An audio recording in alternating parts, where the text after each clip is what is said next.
Andrew Jackson is certainly among our most famous presidents, but why? Why does he matter? Why do we care? Why is he so remembered? Well, he's remembered mostly for his association with democracy.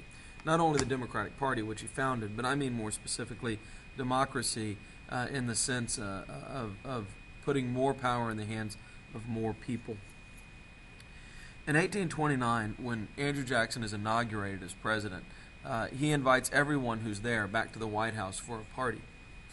Now, in the eyes of Jacksonians, in the eyes of his supporters, this is this wonderfully beautiful democratic thing where not just rich and powerful people are invited into the White House, but the common man is. Of course, in the eyes of his opponents, they call this king mob.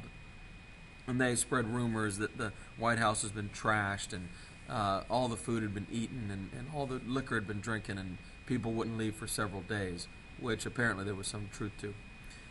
But how you viewed this as unruly people who don't belong in the White House or as a beautiful democratic thing where regular people finally get in kind of said a lot about whether or not you're going to be a Jacksonian Democrat or his opposition, which will kind of be called the Whigs. Politics will begin to open up to everyone.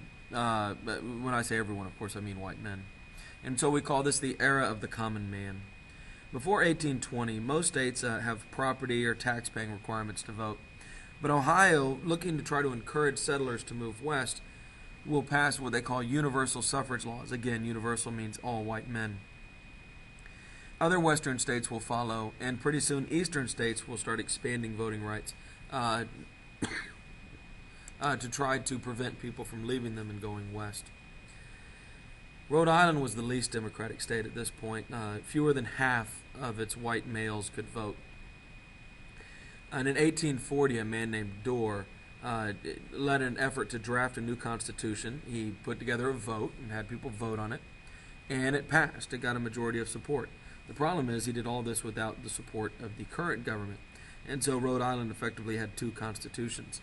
The original government of Rhode Island arrested Dorr as a rebel, threw him in jail, but the political pressure was so great to expand suffrage, Dorr ended up getting his way in the end anyways. Even Rhode Island expanded the right to vote.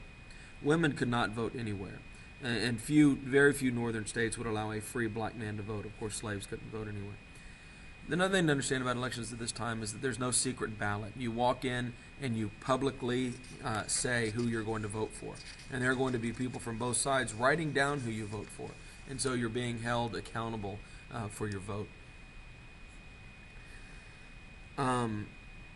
So just talking about the vote for president, we'll come back to Martin Van Buren in a minute. In 1800, originally the states chose the electors who would go to the Electoral College who would pick the president, because the president's picked by this thing called the Electoral College. By 1800, 6 states are letting voters vote on who the state will support in the Electoral College. By 1828, every state but South Carolina is letting voters pick who's going to vote for president. In 1824, 27% of white men were able to vote for the president. In 1828, 58% of white men voted, and in 1840, 80% of white men voted. And so Jackson is associated with this turning over of elections, particularly the election of the president, from the state legislatures, the powerful, the elites, to regular people like we do it today. After the War of 1812, a New Yorker named Martin Van Buren argues that political parties are a good thing. Remember, our founding fathers thought they were the worst thing in the world. But he says that New York State has been controlled for so long by the Clinton family, they were basically monarchs. They were basically the kings of New York. He said they were aristocrats, and he said the only way to beat them is to organize against them. And Van Buren argues that what New York needs is a organized effort of regular people to throw out the aristocrats, who are the Clintons. He argues that a two-party system is good. He says in a two-party system, it's kind of like competition in anything. If one party is not giving the people what they want, the other party can come in, offer them what they want, and they'll win the election. And he says the two parties will keep everybody in check. So if you wander too far away from the will of the people, then the other party will gain power, you'll lose power, and that will give you an incentive to cater to the will of the people. He has great success in New York and manages to turn New York to the Democratic Party that he builds there. The Andrew Jackson-John Quincy Adams split in 1824, the corrupt bargain election, will take this ideal to a national level. Remember, for a little while there, we only had one party. But Van Buren actually argues that we need to have a second party. And so those who support Jackson will come to be called Democrats, and those who oppose Jackson will call themselves Whigs. Why Whigs? Well, Whigs is the traditional name of the party that opposed the King of England back in England. Since Jackson's opponent's big claim was that Jackson was acting like a king, King Andrew I, they called him, they styled themselves as the Whigs, as the opposition to the king.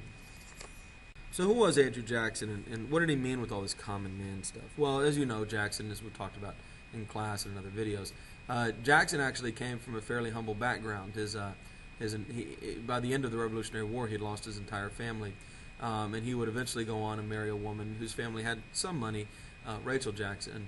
But remember, of course, she had been married before, and so we had the whole thing with her being called an adulterer. Jackson was a wild man. He was uncontrollable. He had raised his own army and fought in the War of 1812 and won the Battle of New Orleans. He had stolen Florida from Spain, and he had spent a good chunk of his life going to war against Native Americans. What he meant when he talked about the common man was that the government should offer equal protection and equal benefits to all white men, regardless of their class or their region. So whether you were born poor or rich, whether you were from the west or the east, the north or the south, the government had to treat you the same.